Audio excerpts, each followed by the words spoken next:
votre vision du marché? Oh, Vous n'êtes pas en contradiction avec... Voilà, c'est ça, ça se passe bien.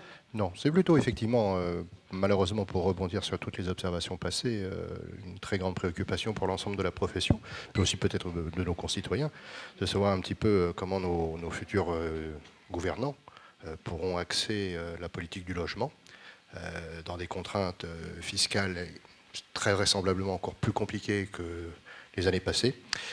Et puis, et surtout, peut-être, parce que là, on le devine un tout petit peu, et ça peut paraître un accessoire, mais comment on va fabriquer la ville de demain avec une transition énergétique extrêmement forte, très prégnante. On se rappelle que la COP21, c'était il y a bientôt un an, que désormais, on va pouvoir la mettre en œuvre. C'est une excellente chose.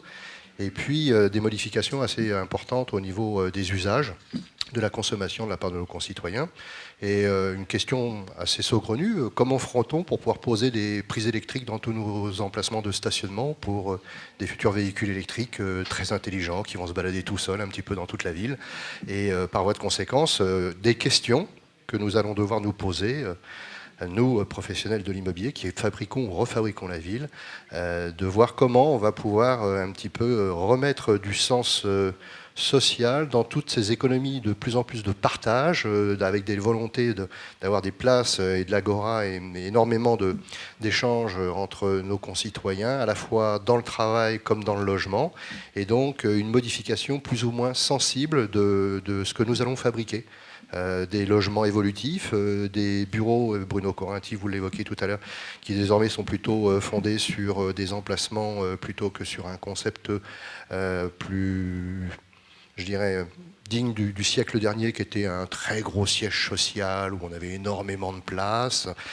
Tout ça, ça est un peu désormais derrière nous, et donc on a vraiment de gros enjeux devant nous en termes technologiques à apporter à nos futurs clients. L'autoconsommation, le partage de transport, des bâtiments de plus en plus sobres. On a parlé d'un empilement de réglementation ces dernières années. Il faut voir qu'on va avoir une nouvelle réglementation thermique en 2018, peut-être en 2020, et celle-ci, elle sera aussi extrêmement contraignante pour nous. Alors c'est plutôt une bonne chose pour l'ensemble de notre planète. Donc félicitons-nous de tout ça et du très gros travail qu'on va avoir quand même à faire demain pour pouvoir un peu réinventer nos produits, que ce soit dans le logement, dans le bureau, dans les plateformes commerciales, dans les centres commerciaux, pardon, et puis sur les plateformes logistiques. Voilà.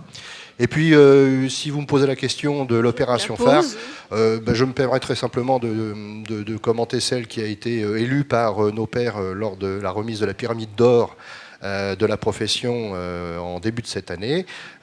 Une très belle opération qui est un réaménagement d'un quartier de ville autour de la gare sud de Nice, où nous avons effectivement fabriqué vraiment tout ce qui est nécessaire à la vie de la ville, des équipements culturels, cinématographes, des commerces, des logements, des bureaux, des endroits où les gens peuvent travailler, et donc une très belle opération.